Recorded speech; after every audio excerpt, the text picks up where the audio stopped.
আল্লাহ পাক হুজুরের কবরকে কোরআনের নূর দিয়ে আলোকিত করে দিন।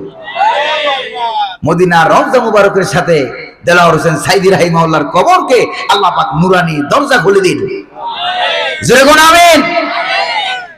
প্রিয় ভাইরা আমার, কেন তারা যে দেশ ছাড়া পালাইতে বাধ্য হয়েছে কেন? এবার আল্লাহ পাক কারণ বর্ণনা করছেন। কি কারণে? ওরা তো নিজেদের কারণ খুঁজে পায় না। কি অপরাধ আমাদের, ঠিক না গো? আল্লাহ পাক দেখেন কারণ বর্ণনা করছেন। কে? আল্লাহ পাক কারণ বর্ণনা করছেন। যালিকা বিআন্নাহুম শাক্কুল্লাহা ওয়া রাসূলাহু ওয়া মান ইউশাক্কিল্লাহা ফাইন্নাল্লাহা শাদীদুল ইকাব। আল্লাহু আকবার বলেন। আল্লাহ রাব্বুল আলামিন বলেন, তারা যে পালাইতে বাধ্য হলো, তারা যে অপদস্থ হলো, তারা যে অপমানিত হলো, গাড়িটা